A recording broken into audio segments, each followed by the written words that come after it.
to the Cinementalists. Noun, plural. Definition, those whose love for movies runs so deep, they can't help but do a podcast about them. Hosted by Colton Robertson and Joseph George.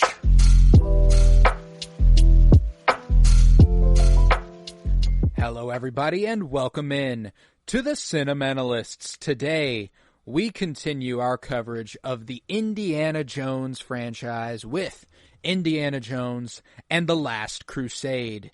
It was released on May 24th, 1989. It was written by Jeffrey Boehm based off a story by George Lucas and Menno Meyjes and directed by Steven Spielberg. I am Colton Robertson. I'm joined by Joseph George. What's up, homie? Oh, what up, what up? Always a pleasure to be here. Oh, and it's always a pleasure to have you, and thank you for being here. Kate Beasy, Kyler Barnett, what's up, homie? What's going on? Oh, I'm ready to talk some fucking indie.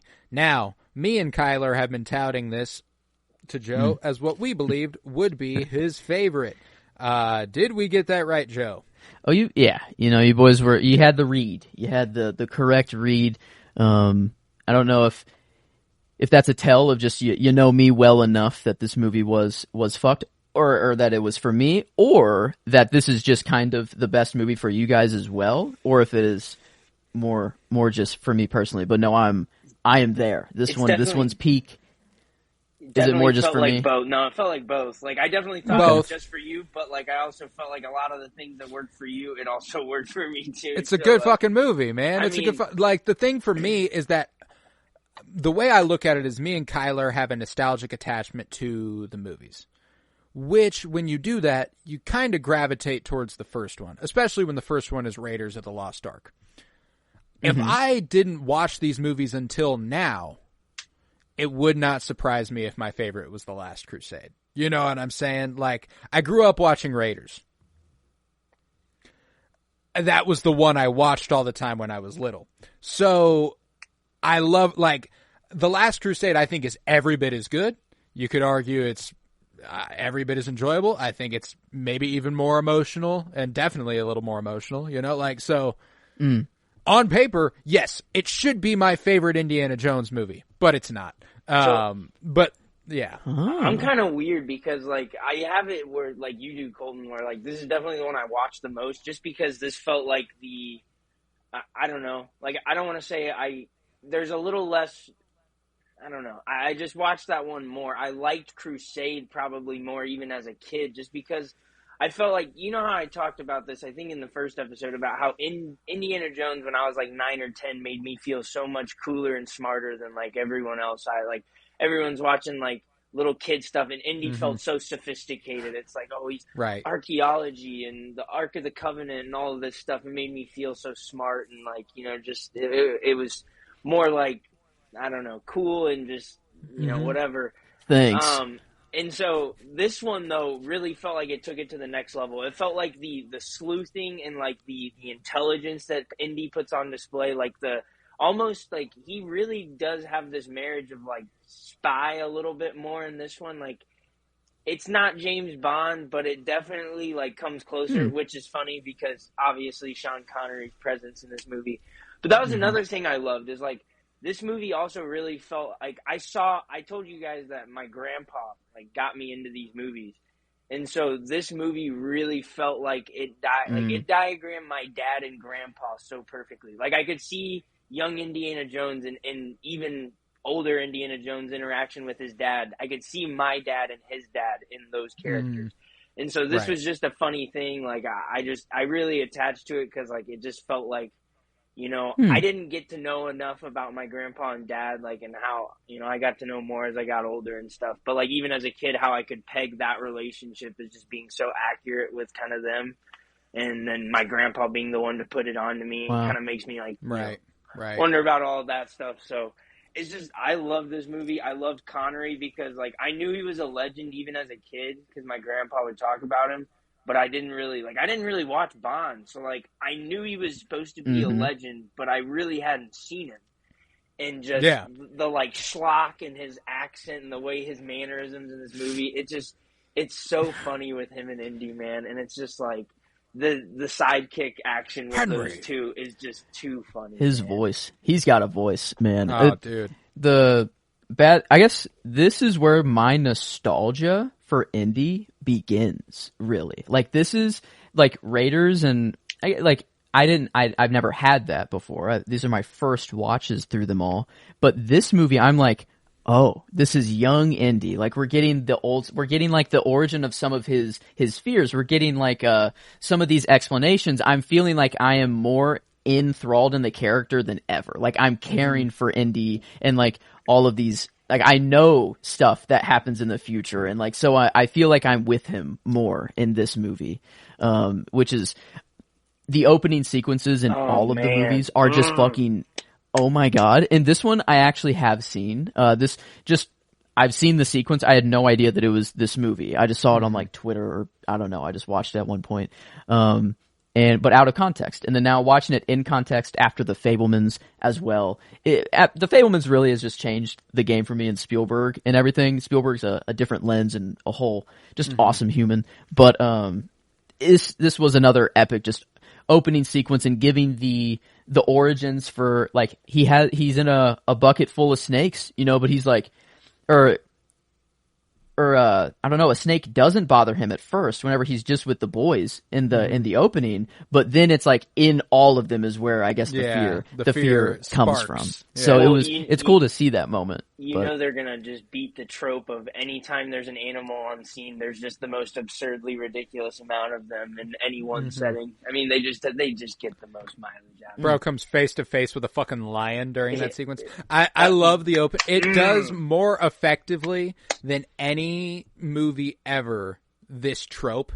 The one event defines who this person is and becomes, you know, there are sequences where, like, whenever they're like, and this is how this person got the shield, or this is how this person got this trinket or this bauble or whatever the fuck. But this does it so effectively in creating Indiana Jones persona, basing it off a guy he did not respect, and he was like, but you're cool though, I kind of fuck with that, but like, fuck you, but you look cool, you know, like, I like your vibe.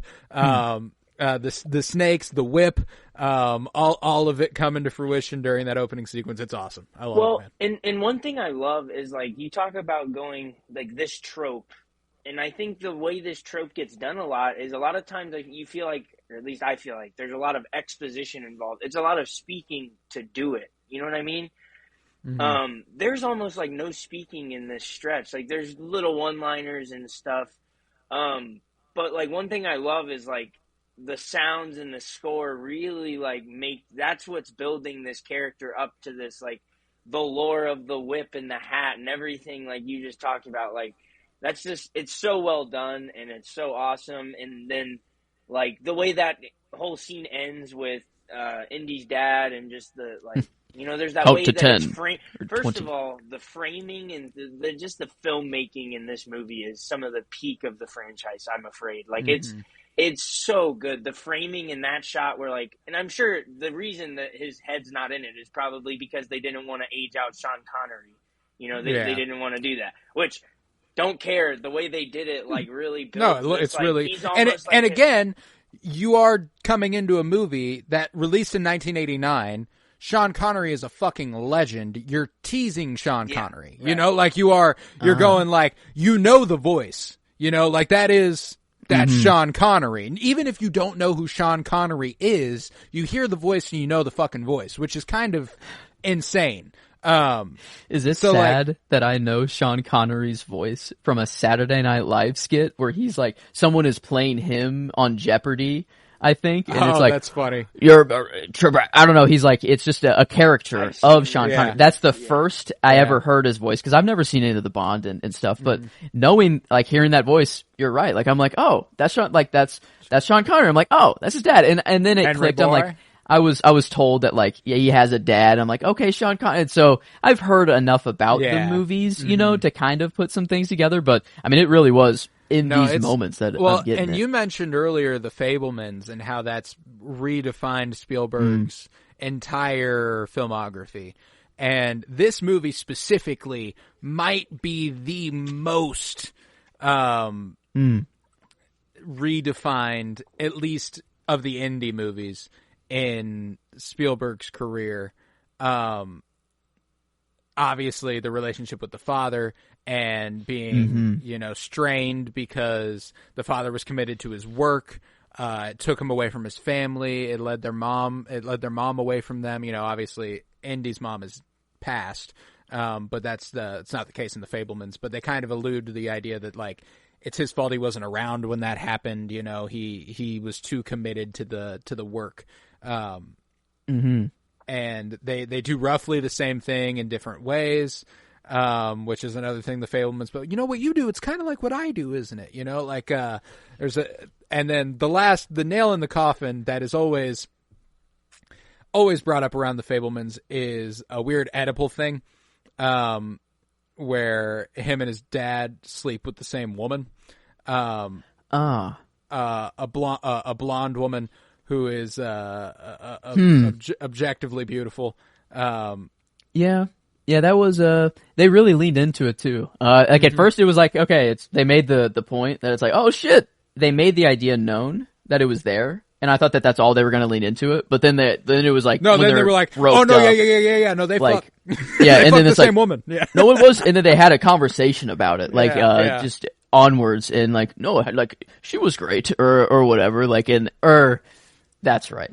Sean Connery thought that she was talking to him, like it was so great or whatever. And he's like, yes, it was very good. It was very nice or whatever.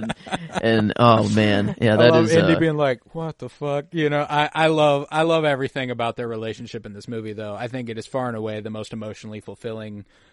Aside from, funny enough, the relationship with Marianne Ravenwood, specifically in the next movie, actually. Which Kingdom of the Crystal Skull gets a bad rap in my mind, but there's just a nice Marion Ravenwood's back for the first time since Raiders in the next movie, so that's just really nice. But the conclusion. I know I'm skipping from the beginning to the end, but my favorite line of the movie is Sean Connery looking at Indy and calling him Indy for the first time in the movie. Yeah. Accepting that his son is who he is. He's not Henry Jones Jr., he's Indiana Jones. He looks at him and he goes, Indy, let it go. It's okay. What he dedicated his whole life to, what he was so obsessed with getting, his son brought him to it, but he chooses his son over his work. He chooses his family over his work in that moment, and it's beautiful. I love it, man. I think that that's just a perfect conclusion to this story, and a perfect conclusion to what was originally a perfect send-off for Indiana Jones. I love it. I was a little scared because whenever he said it cannot break or go past the seal of this chamber, I thought that meant like if anyone drank the water as well, when they leave, they also die. So I was like, does that mean that like Indy and like, cause Indy got stabbed, like dude was like, like I guess after, thrown off or thought to be thrown off the cliff and everything, but he was like stabbed a couple times before and like struggling and like on his last legs. And I was like, okay, like you guys said that this was kind of like, it could have been like a send off. And I'm like, are they going? Die? I'm like, wait a minute. They like both his dad and him could die here. And then I'm like, okay, it's just the Grail that cannot go past. I'm like, I like that much, much better. But yeah, the whole, it felt like, it's cheesy, but the best cheesy that I want. It is like or maybe not cheesy, but like classic I don't know. I feel like I'm putting a simplistic tone on it, or like that kind of, it's not what I'm trying to go for. It's like, it's so happy. It's just such a good underdog comfort sort of thing. Nazis. I mean, we're firing on all cylinders. We're fighting against an evil. One reason I think like I said like it's got a little bit of camp to it, like it's kind of campy or like almost the way that like Raimi does it, and it's not nearly as over the top in that sense, but like almost the way that people call like Raimi stuff and like some of the like effects or whatever, his little gags, like campy. It's almost got that, but it's not. The thing I think that makes it like, you can. it's enjoyable, or it's not something that you can look at as a negative, is because of like when you're away from those moments, the movie is so well put together. Like this movie has so many different like pieces where like I can remember specific like 25-30 minute sections of this movie because they all just have standout moments. Like you have the opening sequence, which like from start to finish, that's just fantastic. There's so many good things and things to enjoy in that. Whether it's the framing, the score, the action, whatever it is, all of it. Just young River Phoenix, who sadly passed away about like 5 years after this. What was the kid was supposed to be like the movie star of his generation. Like he was going to be the guy. Played countless fantastic roles. Him and Keanu Reeves were like best buds. They were. Right? I believe so. He My Own Private Idaho with Keanu. He'd done plenty of work, and he died tragically young. He's Joaquin Phoenix's brother. It's oh my god! Him and Joaquin were going to be like the guys. They were going to be a big fucking deal, and he died super young. Very sad. Dang, that makes that opening sequence even better. He's a fantastic performer, and the way he emulates Harrison Ford is really fucking impressive. Like the mannerisms and the way that he speaks, there's a lot that he is obviously performing indie. It's really good. It belongs in a museum too, like the cadence and like just the like tone, the like way he tries to say it, like belongs in a museum. It's so good, but, man. Like I said, I mean, there's just every bit of that movie. Like, I can picture every sequence. Like, you get the Venice scene, you get the castle scene. Like, I can remember all. Those are only stretches of like 20 to 30 minutes of the movie. And the movie's made up of like 6 of those, and I can tell you what happens in all of them. From like, you can almost diagram it that way better than I could tell you like from start to finish. Like, I could just say, there's this first beginning opening sequence for this, and this, and then the Venice sequence. And I mean, just, there's so much to love. There's little, like, one thing I love about indie, and it's not, I don't know if it's as prevalent in any of the other ones as it is in this one, but like, they lay the groundworks for things that happen in their movie, like little clues. And it's really not even that hard to pick up. Like, once you've seen the movie once, like, Joe, if you watched, this was your first watch, you'll watch this next time, and like you'll get all of those little things. Like there's a part where the guy that's working with the Germans, he hangs with the blonde lady and stuff, and he goes to Indy to give him the first piece of the Grand Maester Pycelle. Yeah. Wait. No shit. What? That's Julian Glover. Walter Donovan. Oh my god. Pycelle. Yeah, yep. That's second movie that me and Joe have covered within the last couple weeks where a very young Julian Glover pops up. That had to have been recent. Him and Lucasfilm have a very strong working relationship. His most recent credit was in the show Willow. He was another Lucasfilm thing. So he was in Empire Strikes Back as General Veers. He's in The Last Crusade as the main antagonist, essentially. Grand Maester Pycelle. Yeah, popping up again. That's a good strength. I mean, the characters here, like the strong, the love interest that turns out to be a Nazi. That sucks. You know, that just blew to She's flip on there. Yeah, she's a Nazi, Henry. Don't listen to her. Yeah, it's and they both like.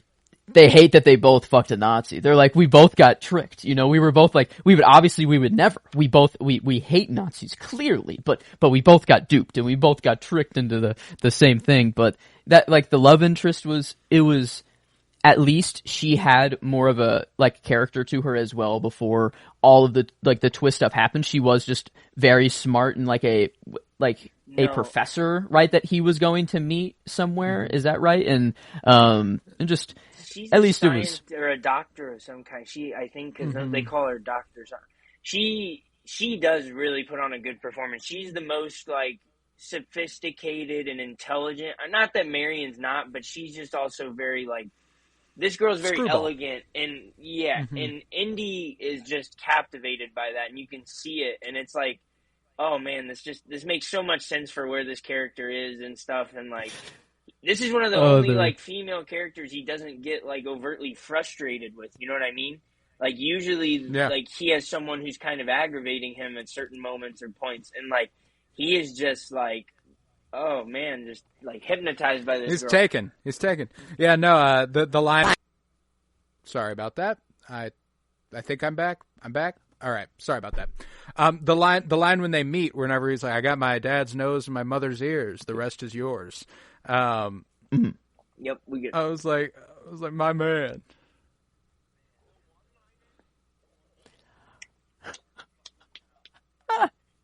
Oh, and the one-liners in this movie are fucking phenomenal, start to finish. Between Connery and Indiana Jones, it is like top notch, man. There's so many, whether it's funny or like just like smooth little like things. Like, man, these guys have a knack for being the most like, I don't know. They're so smooth and suave, but at the same time, they get with one another, and they are just like butting heads. And just, it's so fun to watch. Their dynamic is just, it's so funny Harrison because Ford. you feel like these two actors, like offset, they kind of get a reputation of like being sort of like, I don't want to say drama queens, but like definitely like not maybe the most approachable, I guess, like offset a little bit. And so it's just so funny to imagine these two like alpha actors, like both are legends. Like Harrison Ford's like just kind of he's mostly ascended, but like he's encapsulating this crazy run in film. And Connery, obviously being who he was, it's so funny to see them come together and like, hey, it's not necessarily like it's Indy's movie, but like you are just as important and like relevant, and it's just so fun to watch them come together for that. Because like, I don't know, I guess on paper you would kind of feel like that shouldn't necessarily work as well. But it just does. Yeah, they're titans at this point, man. Like Indy, Harrison Ford, he's 12 years removed from Star Wars. You know, like he's been at the top for a very long time. You know, in fact, but this is 5 years removed from Temple of Doom, so he had a run in between Temple of Doom and Last Crusade where he did a little bit more.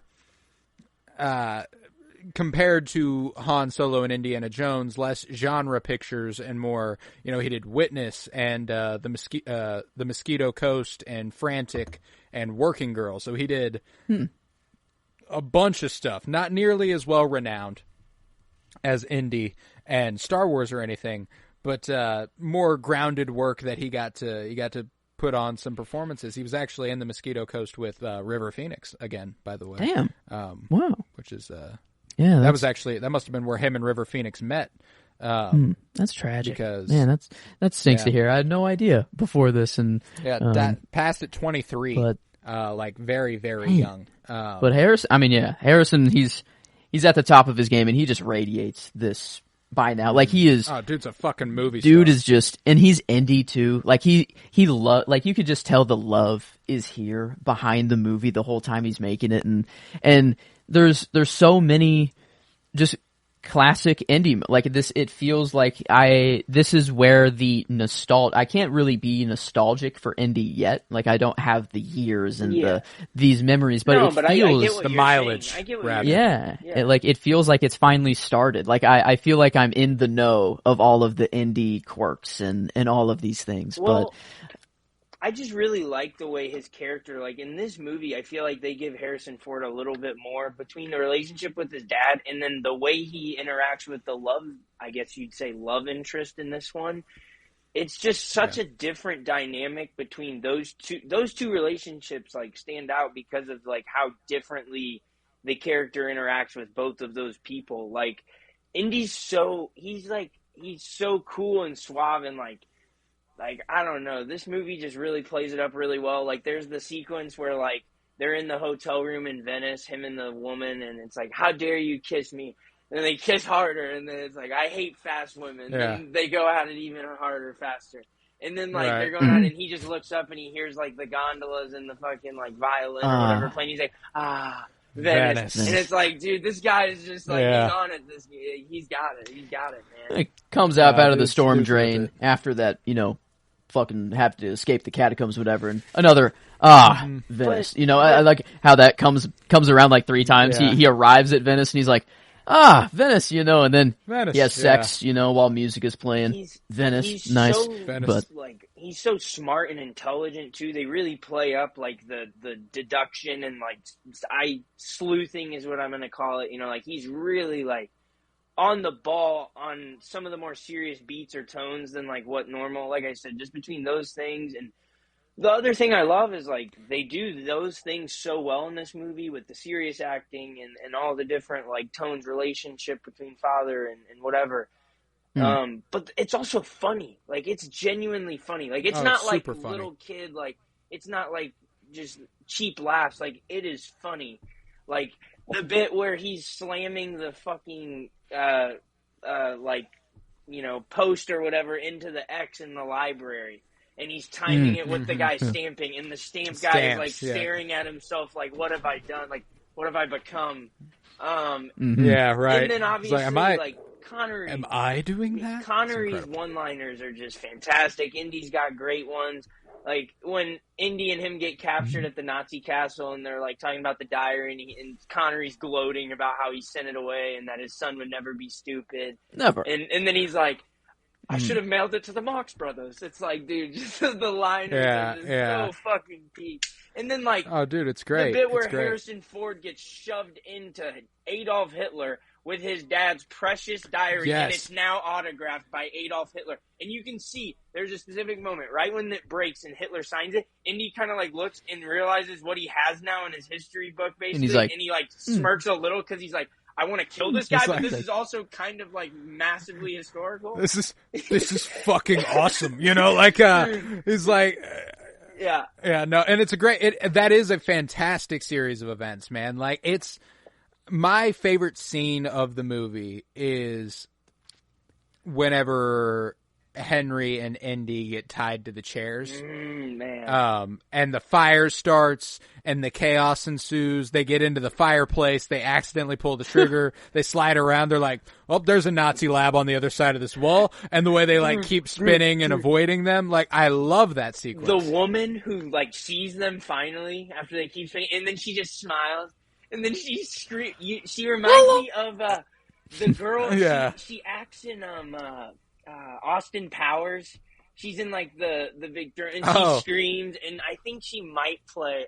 I don't know. It reminds me of her screaming, or the girl who plays whoever yells at Kronk in The Emperor's New Groove. Like it just was so like absurdly fast and funny. It just that I don't know the father and son. I think it's my favorite dynamic out of any indie film. The father and son dynamic here. How like the father being super like Indy, but super focused on one goal, and like he had his holy grail, and like that's all he wanted to go down.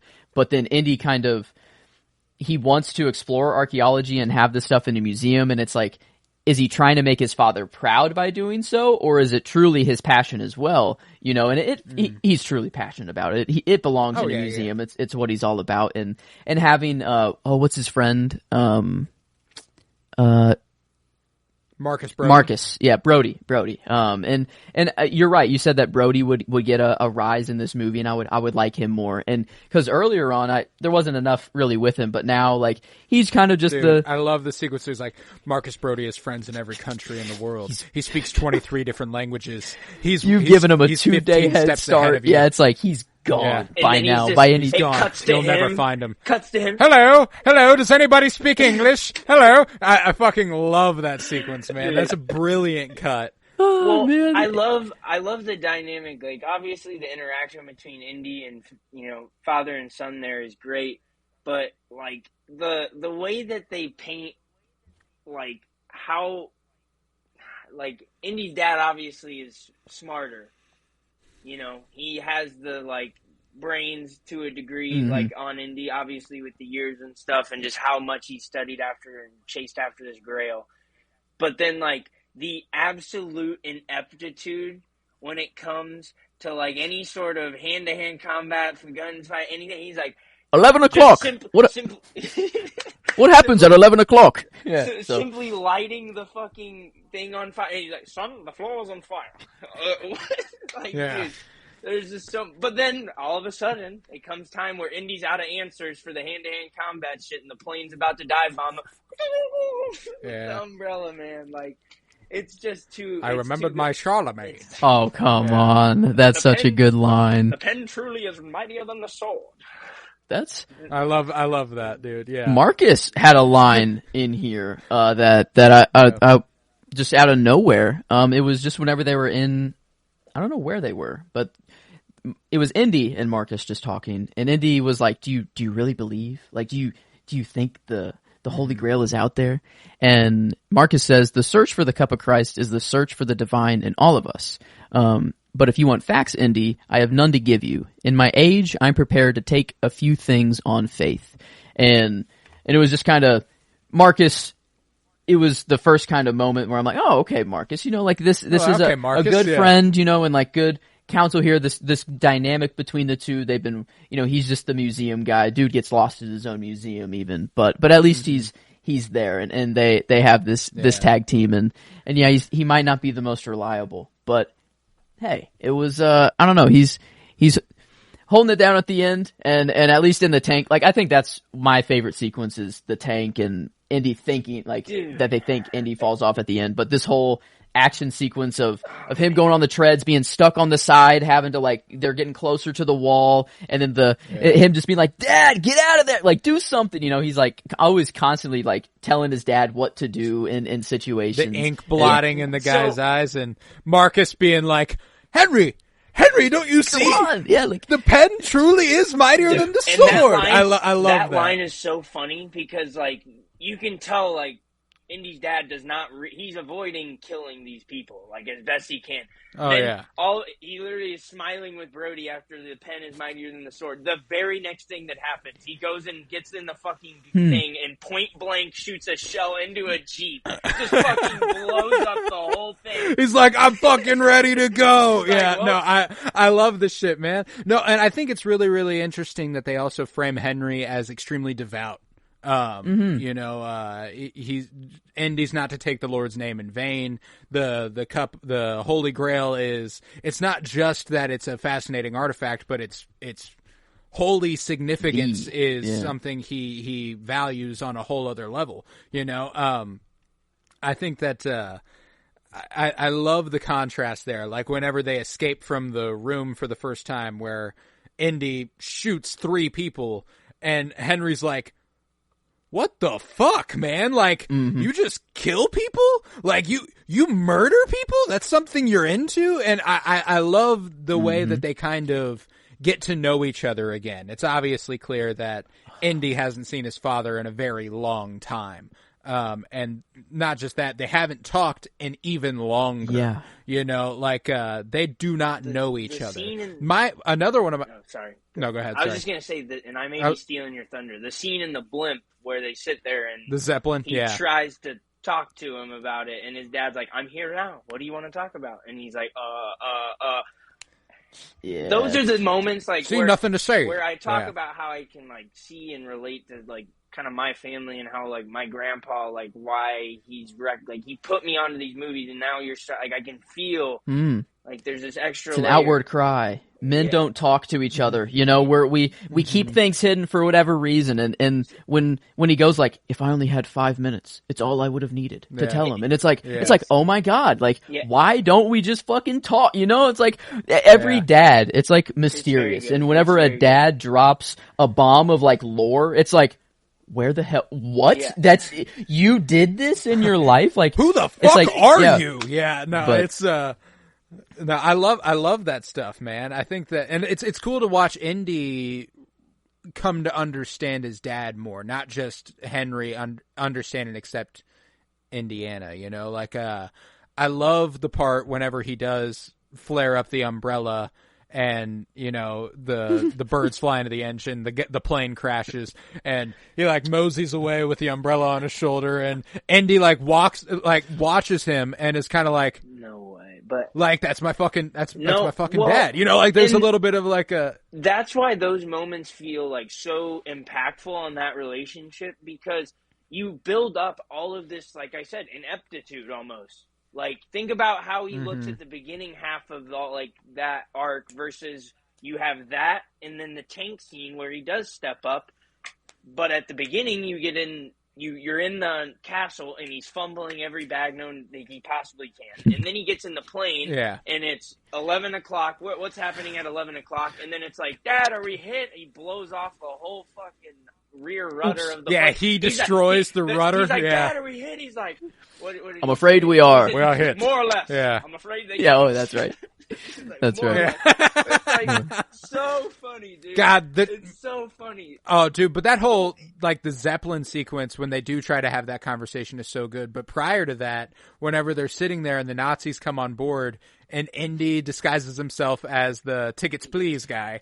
Ticket. No ticket. That's one of my favorite fucking bits in the whole movie. And everyone being like, oh. I love it. So I love funny. it, dude. Well, and then, like, I think they build it up. Like, Indy's having a tough time trying to, like, I don't want to say respect, but kind of, like, really respect the man his dad is. He's like, man, you're just a nerd, and you were a nerd who didn't even, like, look into your family. And then, like, when I need you to step up and be be a dad, be a hero of some kind, you kind of suck, you know what I mean? Yeah. Like, and then, like, it comes time where he's like, they're trying to kill us, or that's what Indy's dad says. And he's like, I know, Dad. Yeah, he's like, well, it happens to me all the time. He's yeah, like, it's like, well, it's a new experience for me. and whenever they finally make it out of Berlin, and they're like, Dad's wanting to go. He's like, or Indy's actually wanting to go. Is that right? No, Is that the dynamic? He's like, Brody. He wants to go to Brody in Venice, and his dad's like, my diary's in Berlin.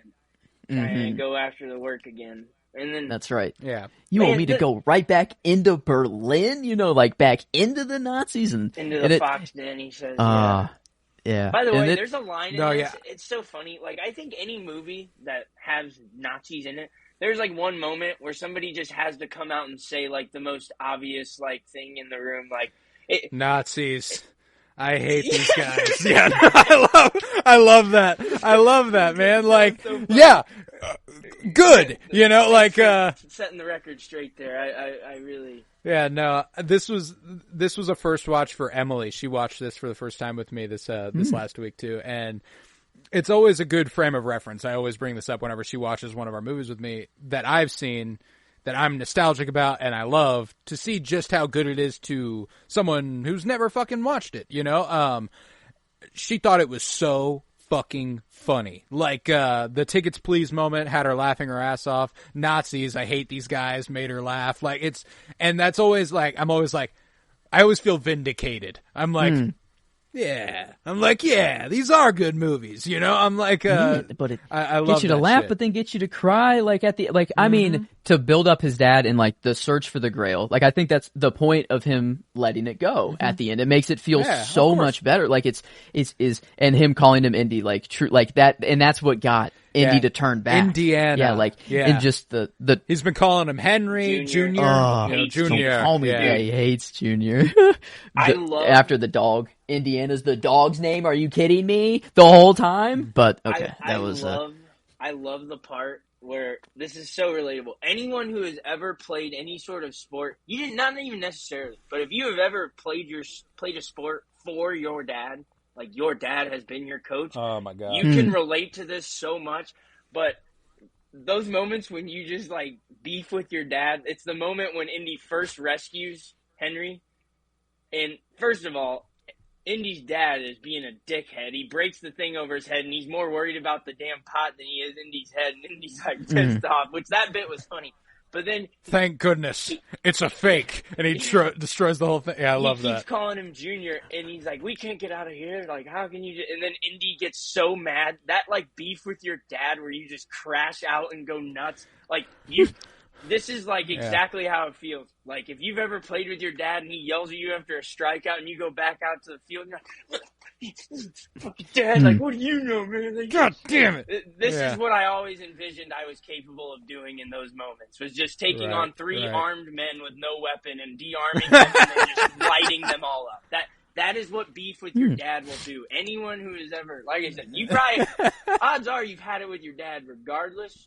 But if you played sports for your dad, this is the most relatable thing you'll ever see. He wants to prove himself to his dad, because it's like they're in the same That was field. Also, pure rage. Just oh yeah, fuck you, Dad. I'll show you. Well, that's the thing, is that while he does want to prove himself to his dad, he simultaneously feels like he shouldn't have to.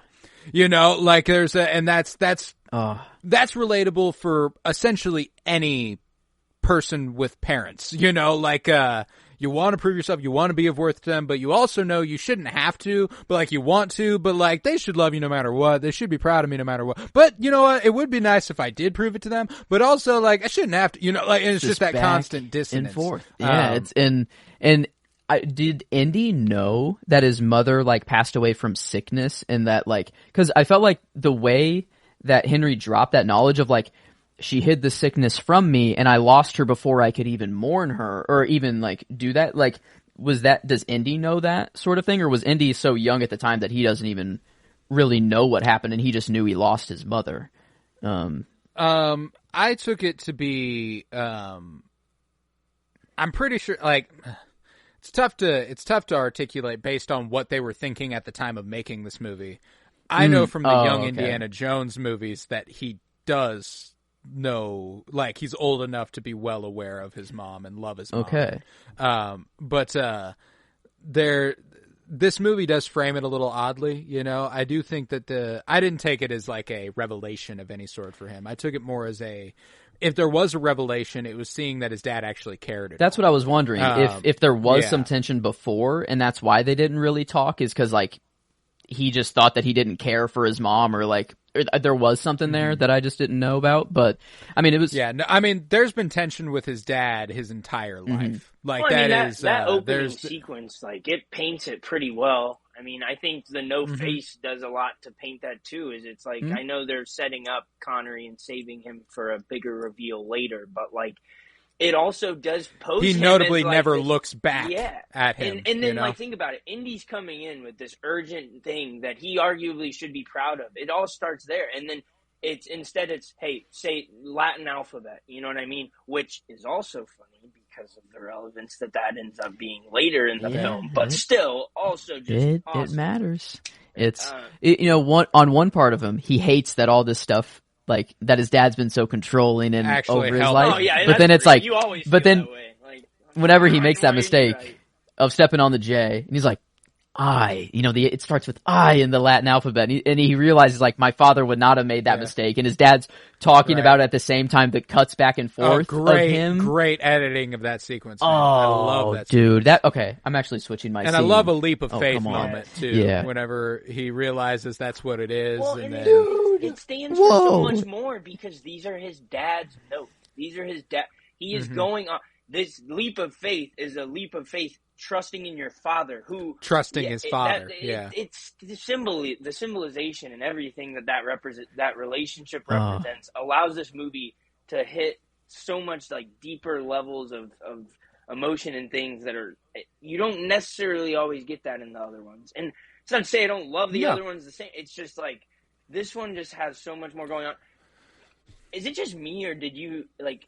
What's the gap between this and Temple? Like 5 years? Is that right? 5 years, yeah.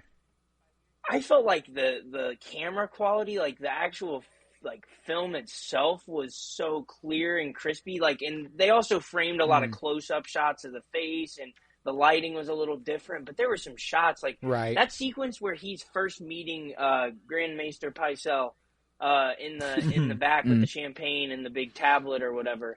Like, there are some shots there where it's a close, like, downward angle up to Harrison Ford's face real close. And, like, man, it looks so vivid and crisp. Like, retro crisp. Like, I'm imagining being in, like, 1989 and being like, whoa. Like, and then the action sequences are fucking phenomenal, whether it's practical or visual. But, like, man, that sequence with the plane in the tunnel, when it's literally sliding with the car next to like that's so they do some things that like there's tropes in the action we've seen before, arguably in all of the movies, like the trope where there is a moving object moving Indy closer to peril while he's also fighting someone he's entirely outmatched by. How will he ever overcome this precarious situation? but it's like it's so much it's still fresh. Like it still hits. They change it enough that it's still fresh and it's still awesome. And Was the big guy in here? Did he have to fight a really big guy? Because I remember it wasn't super big, but I mean he's just on the tank. The guy was that guy is actually in this movie. Also, by the way, the guy from the first movie is in this movie. He's one of the Nazis. He's one of the Nazis that he kills. Doesn't actually have to fight him. He just guns him down. Okay. His name's Pat Roach. I'm like the actor. I wondered if I missed the fight because I remember last time being like, does Indy just always have to fight some big motherfucker like this? Just huge guy that he's like, all right, well. They let that one fly. They let that one fly by the wayside in this one. That's all good. But, a lot of moving parts here. We gotta. I mean, the boat chase. Yes, that rocks. Ooh, that rocks. Whoever these unsung heroes that were in the other boat, smushing them together. Yeah, you know. I mean, I don't know. Just like they felt they like look after the Grail. They're looking after the Grail.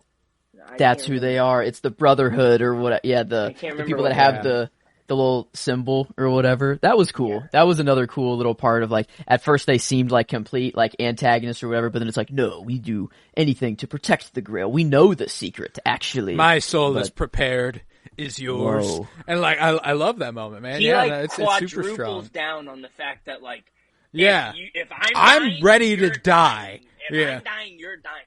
And then what's funny is like, Indy's like, fuck it, whatever. He jumps in the boat. The dude just follows him. I'm like, I mean, I'm not saying you should have died, but he literally like crawls in there with him. I'm like, he's like, well, I guess. He's like, well, I don't have to, you know, like, I love that sequence. And I really, really love the culmination of this movie at the cavern, that giant, I love the Western aesthetics. We get a lot more of the stereotypical Western aesthetics in this movie versus the flares that it has in like Temple of Doom. Like the final shot of this movie is fucking gorgeous, straight out of a fucking Western. The entire opening sequence is basically Stagecoach. There's all sorts of stuff in this movie that I just absolutely adore. The actual cavern though itself reminds me so much of Geonosis and Attack of the Clones. Yeah. You know, like the giant archway that like Dooku walks into, the droid factory. Okay. That's what it really, really reminds me of. But God, I love the location. I love the set. And I love the stakes. That ending where they're like, you're gonna do it for us because your dad's gonna die if you don't. So good luck. When you speak of the settings and stuff, like, I think part of why this stands out is just looking and being so damn good. Like, not even just this setting, but kind of the way they do, like, and yes, we've talked about how in Raiders they kind of, like, really go over the top with, like, the monkey brains and all that stuff, like, just going absurdly over the top. But, like, with the settings themselves, like, I think when you see it, like, people make the jokes nowadays about how, like, oh, wait, this movie's based in like Mexico or something, and it's just like, oh, let me put an orange hue over the camera and we're just gonna make this thing look orange as fuck, and like, you know, like the detail and attention to like all of the look and stuff of the settings all across these movies, but especially here and what you're talking about is just so phenomenal. Like, it just always looks so good. They always pay attention to those little things. Like Lucasfilm always does that. Spielberg always has a little bit of a nut for that. Speaking of which, I just came off watching Back to the Future as well in the midst of like us watching these. So like that's just been so fun, kind of doing like an accidental like Spielberg dive for like the last 3 weeks now. Yeah, because he produces those. Yeah, I love the. I mean, I just watched Twister and Twisters. He produced the those. First Twister the other day too. So like we have literally just been on a Spielberg shit like for like, Spielberg stuff. Yeah, like the amount of stuff he's produced and had a hand in, if not directly directing it, is like an absurd quantity of films. Like and a lot of brilliant fucking movies. Yeah. Dude's just got the juice. The dude has Amblin Entertainment, man. It's done its due.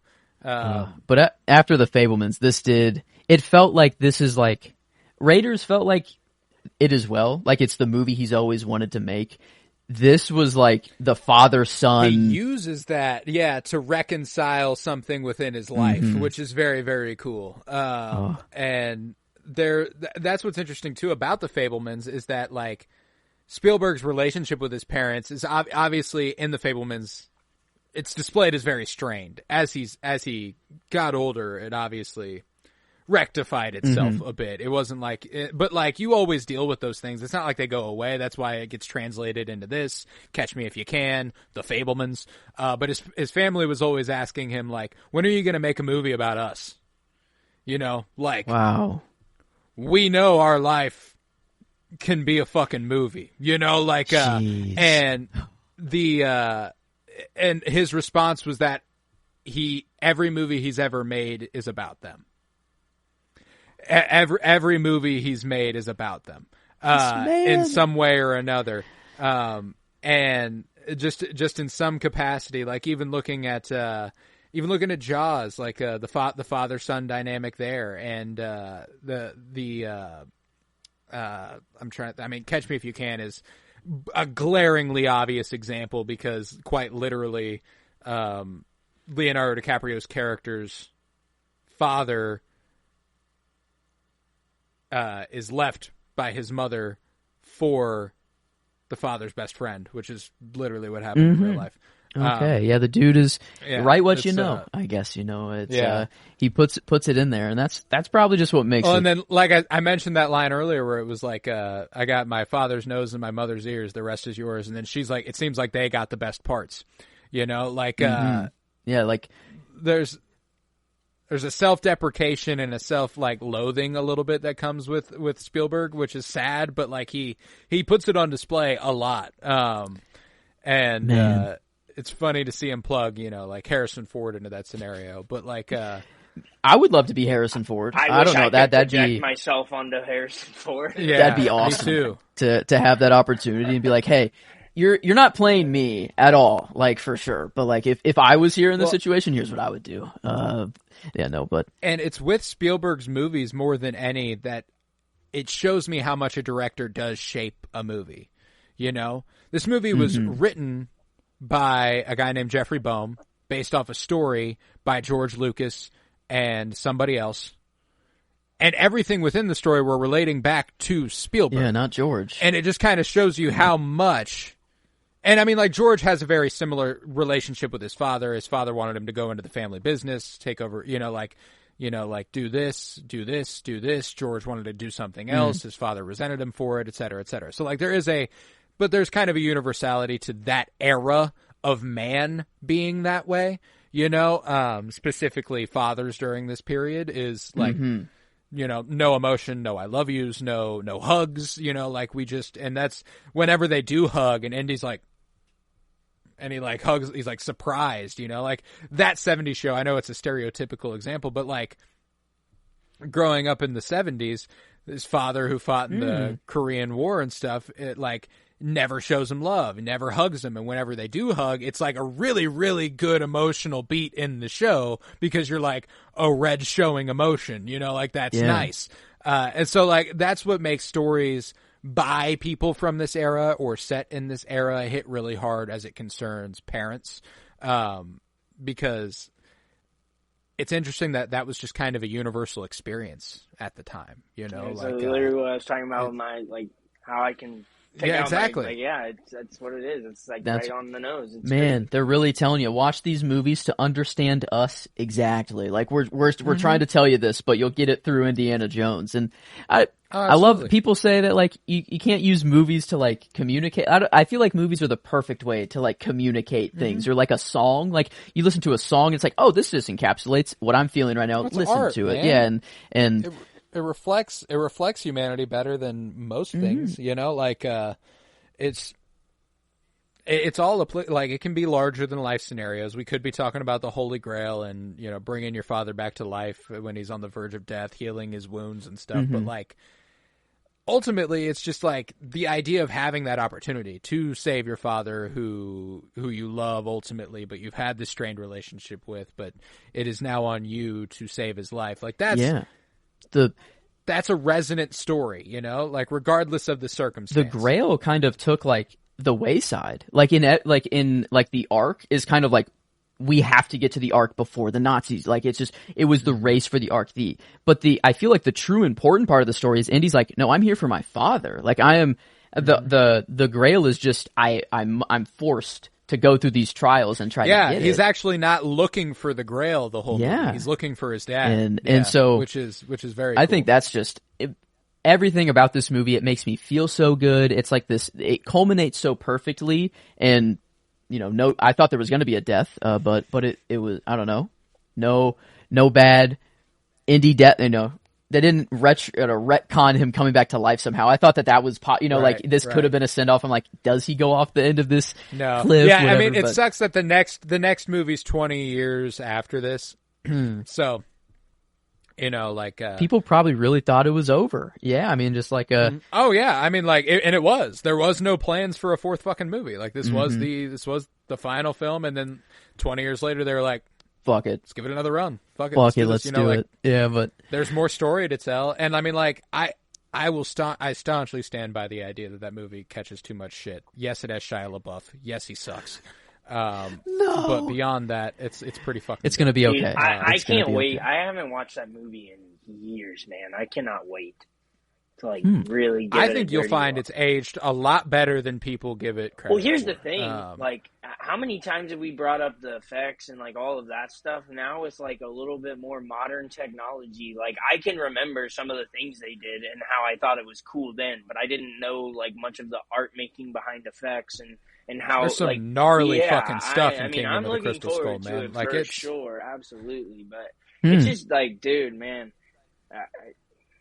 there's just so much to love, and I just this movie feels like it does so many different things so well. It's so well rounded. Like the pacing's great, the action's great, the setting's great, the score is great. Everything you love about the first two indie movies. There's that, and then there's also this extra deep dive, the emotional cues and stuff, and just things that happen. It's just like I said, it's arguably as relatable as Indy's ever been. Like you've always wanted to be Indy, but now you can kind of see him. Like, dude, let's be real. Like, am I really fucking up some dude as I'm getting stabbed with a voodoo doll? No, I can't really say that I would hold my own as well as he did in those moments. Temple of Doom is certainly. I'm not quite that brave, man. But this movie, the outlier, the way that they humanize him, it's very, very it's just real. Like I said, I mean, we've already touched on a lot of those things. That's what makes Raiders. That's what makes Raiders and Crusade stand out in this franchise. That it's the most human Indy ever is, and that only continues, as Harrison Ford gets older, he's still capable of the action, but you need to rely less and less on that, it does need to come down to more emotional storytelling, it literally has to, or else what are we doing here still, and that's the crux of the next two movies, Harrison Ford faces a little bit of people got annoyed after Dial of Destiny because Harrison Ford's in a little bit of a similar state as Mark Hamill in The Last Jedi, where it's kind of he's an old man who's lost faith, and that's, but guess what? A lot of old guys lose faith. That is how life goes, there's just a universality to that storytelling trope that is again deeply relatable, that's just and that's kind of what they have to do. Yeah. To keep this story going. I mean, I have hit the mountain, I think, or the peak, for Indy for me. I think I'm pretty confident. I knew. You won't like either of the next two more than this, but I still, you will like. Yeah, I don't think I'm going to be on that side of the fence of being like, oh, these are a joke for Indies. No, I don't. I think I'm in love with the franchise now. This movie has solidified it. I knew halfway in to this movie that it was probably already my favorite. I was like, exactly. I'm watching my current favorite indie movie, and I mean, I put it up on my list. It's currently above even a lot of Star Wars film. It went above Star Wars very quickly, which is crazy. So it beat nostalgia already. I put it above Raiders for me. It's sitting at number 4 all time for my movies ever. So this one was Awesome. you read it very, very well. You knew I was gonna have a good time, and I very much did. Yeah, the end, like after the Charlemagne, the birds, flocking them, and just the shot to stay on Indy's face. Like his dad walks away, but then the camera just lingers on Harrison Ford, and he's just giving a smile, and it's just like, that's all. I don't know. It's all, everything just comes together so well. I tear up so many times during the movie because of these feel good moments, and it's just Harrison Ford and Sean Connery holding it down, fighting Nazis during archaeology, searching for the Holy Grail, in which he's like given his whole life for. I mean, there's so many things that are firing here that like it just had to be my favorite indie movie. But it's all. I would say Raiders is a better made movie. It's just the start of it all. I don't know. A first movie usually just works better. This is just the one I think I will come back to more and more and watch. I enjoy this one more, but I feel like Raiders is, there's a lot more visual stuff going on there it's all beautiful. Yeah, the filmmaking prowess of Raiders, I genuinely think Raiders is one of the best movies ever made. So like that's not like, that's not like it's not as good as Raiders. Like there are very few movies to me that are as good as Raiders. So like that's important to know. And what's even more important to know is it's not super far behind Raiders. No. Like that's and that's even more impressive that he managed to create two of my favorite films of all time, because this is top 20 for me all time. In my favorite movies ever list. Kind of an arbitrary thing to throw out there, but like it changes a lot. I move shit around the list all the fucking time. Right now it's sitting at 17. It's constant curation over the course of years creating a list like that. So like, that's what it is right now. We'll see in the future. But wow. Like it's that good, man. It's one of the best movies. It's one of the best movies ever. It's one of Spielberg's best movies ever. Like certainly among them anyway. And I think that says a lot for a director as talented and with as storied a career as he had, and has had. But yeah, no, Last Crusade, man. I think we're steady. We high, a little bit lower, high, and then we're just gonna kind of do that the rest of the time. But that's okay. There's got to be peaks in there and some valleys. Peaks and valleys. And but it's the, I don't know. I don't think I'm ever gonna turn and be like, oh, now I hate the character of Indiana Jones now, and I'm gonna have a bad time watching it. Yeah, that's just impossible for where I am right now. I'm like all the way in, and I can't wait to get the next ones. And I don't know. I'll go in neutral, or try, as the best I can. But I think I'm going to come out the other side already happy, anyways, because I'm left at a pretty high. Joe, that movie, the next one, there is a scene that happens pretty early on. It might win you over. Like, it might tide you over through anything else that happens the rest of the movie. Like, is this another sleeper? Will I somehow like this one more? No. I'm not saying that. Kidding, I'm just telling you, like, there is a scene that may just be able to placate you for much of the movie, honestly. Like, it's something that I think you might find pretty... What I will say, while I don't think you will come away from Kingdom of the Crystal Skull being like, you know what, I do like it more than The Last Crusade. I will not be surprised if you love it more than most people. Okay. It's Indiana Jones sci-fi. Ooh. Okay. Yeah, like that's okay. We've never gone there. We have not gone there yet. Like I'm like it's.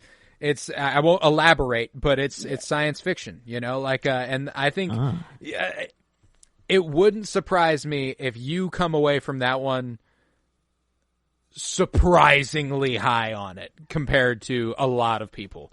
I can't wait. I mean, it's amongst my on that list. It's like top 100. So like still up there. Pretty fucking for good. You. That's pretty good. For you, I mean, that's it's a list of 315 movies or something like that. So yeah, dude, doing pretty nifty. But there was one thing I noticed, and I wanted to bring it up to you guys. And I'm sure you didn't note this the same way I did, but there's this point, it's like right around 52 and a half minutes or so, where Like, they're in the Nazi, like, I called it the throne room. I don't know what you call it, like the control room. I don't know, like, it's not the room where they spin into, but it's like a different one where, like, the main big wig guy, the one that goes off the cliff in the tank, he's in there.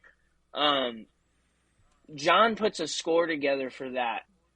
And, dude, it's like, I swear, it's, my ears, like, ticked up because I could hear the Empire theme. Like just slightly, like it's not far off, and it's so fun. It's like that's perfectly fitting because obviously, like what the Empire represents in Star Wars, like that's pretty on the nose. So pretty on the nose. I want if you guys get a second, go back and check it out and see if you hear it too, because like I didn't rewind it, I just kind of heard it. Was it like when? Was it around when Indy goes Nazis? I hate these guys. Like whenever he looks over the edge and sees them, because I felt like there was a music cue there that caught my attention, but I can't remember it specifically. The moment I noted the time, it's like 53. I think I paused it like 53:07, and it had already like happened like maybe 20 or 30 seconds ago. If you rewound to like 52 minutes in, it's like then and. It was like, I don't know. I mean, my ears don't deceive me too terribly often. I feel like no, you're good. You're good with the music. Yeah, so, yeah. Okay. But, especially since it's John Williams. I think that's pretty. It's right after Indy blasts the Nazis in the room in front of his dad, but then she's being held at gunpoint. I guess, yeah, they go into. Man, I'm trying to. The context is weird. I'm like, because afterwards they are tied up in the chair. But it's just right before that. It's right before they're tied up. Yeah. And they're just having the conversation. Yeah, just kind of right outside that room. But is it the Marcus Brody cut? Like right before that? Like whenever he's like, gosh, I can't remember. I just noted the time and I don't know. Like I can picture it in my head and I can hear it, but right. The twist that happens is, man, I feel like I haven't said her name. The girl that eventually Elsa. Yeah, Elsa. She's at gunpoint with one of the Nazis, but then they trick him into like she walks over and like so is it like during that moment that the cue is, or is it? Yeah, it must.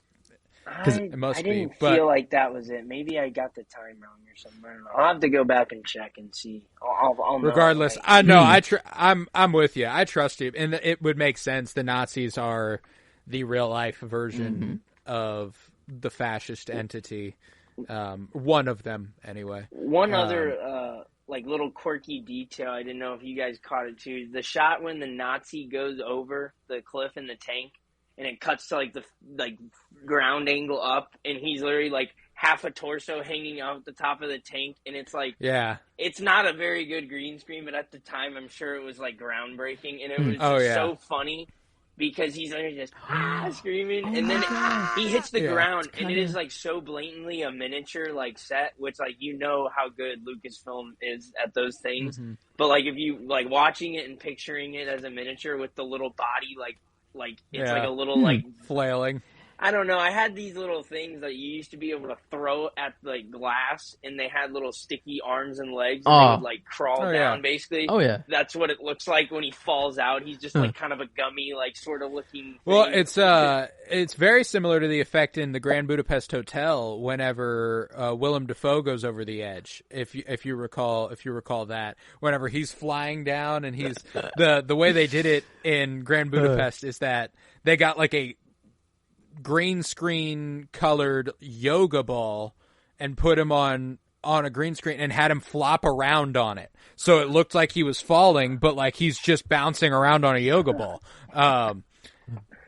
That's awesome. And that's genius. Wow. That's a great idea to emulate falling. It reminded me of the Doctor Strangelove, the dude that rides the nuke on the way down. It was just the slim pickings. Little angle, kind of similar angle there. But I love how Indy's just kind of strolling up at the end there. He's like, he's like taking some deep breaths, and like after the tank falls, and like just behind him, he's like, "Yeah, what are you guys looking at? Like what's going on?" Sala, like, we haven't brought up Sala. I love the part whenever he hides him in the truck, in the door Nazi in the truck.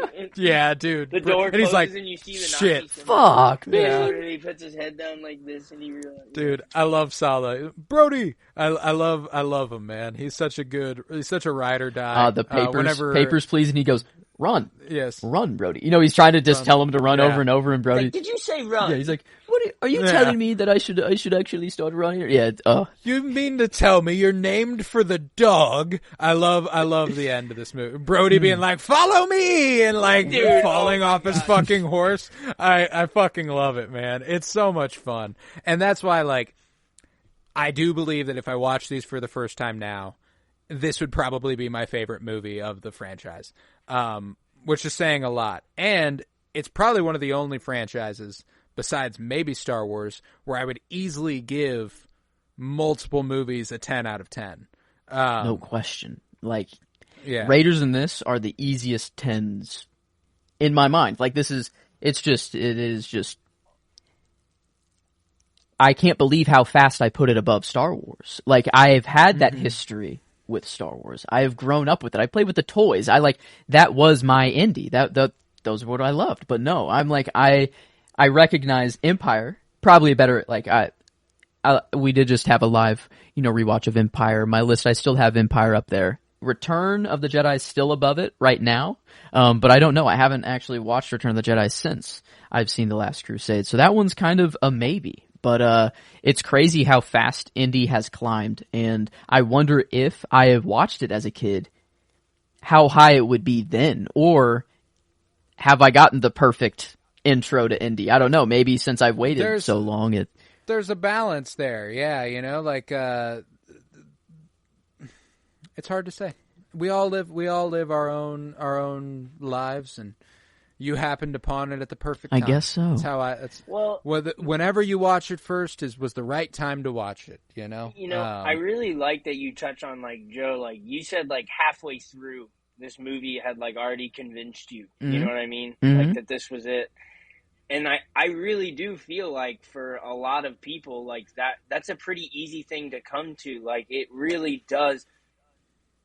It's hard for a movie to, like, set you up for a second act that's as good as this. Like, a lot of times you feel like movies that build you up that way, it's really hard to pay off that second act or that last half of the movie in the same, like, holding that same level of, like, quality or, like, raising the stakes or whatever it might be.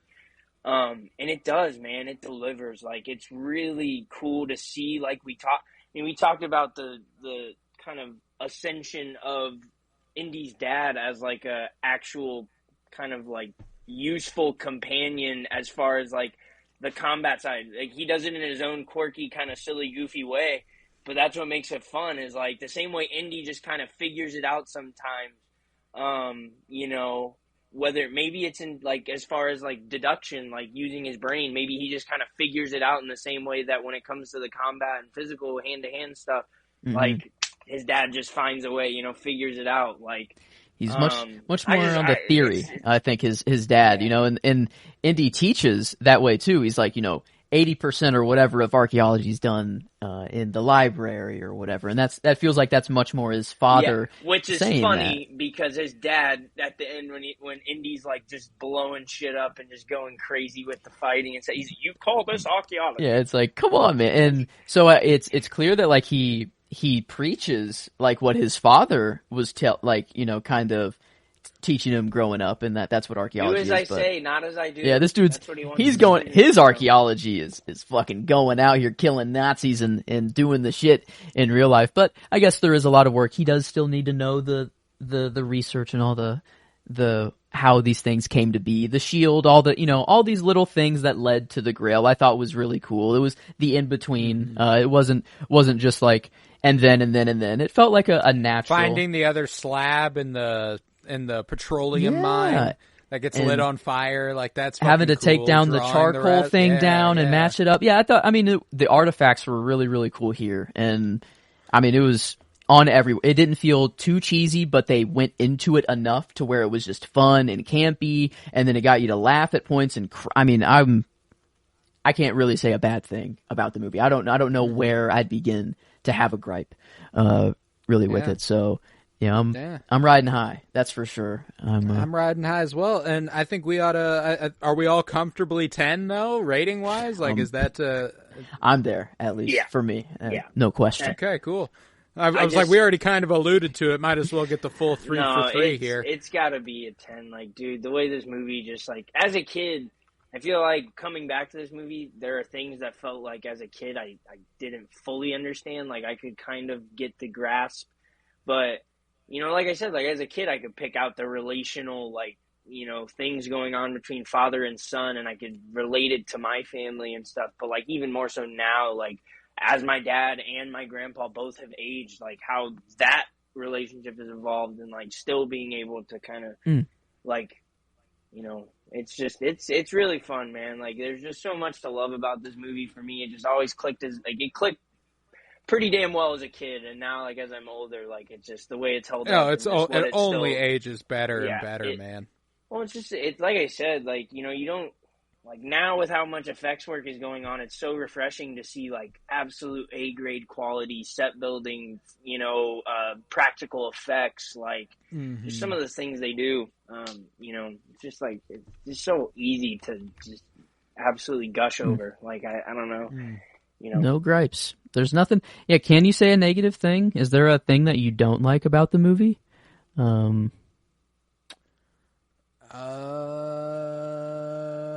Nothing's coming to mind, at least. At least the math is easy here. There's no math necessary. That's just straight up tens across the board. And just 9 last time. We arrived at 9s across the board for Temple of Doom. So yeah, just a little dip, and now we're back up at the peak. But I'm excited to see how Crystal Skull fares because I love that movie, man. So it seems I'm the only one who's watched it within the last 10 years. So it'll be nice to revisit. But yeah, then with that, I think we can conclude this episode of The Cinementalists. You can follow us on Twitter at Cinementalists, as it is put in the title of this episode. Follow at PennyBloomPod for anything going on a grander scale. 7th, and we will be back next Friday with Indiana Jones and the Kingdom of the Crystal Skull here. Yeah, with that, we can wrap it on up. I was Colton Robertson. I was joined by Joseph George. Thank you very much, homie. Oh, thank you for having me. It's always a pleasure to be here. Oh, and it's always a pleasure to have you. And thank you very much, KBZ Kyler Barnett. Absolutely. Absolutely. And remember, let my armies be the rocks and the trees and the birds in the sky.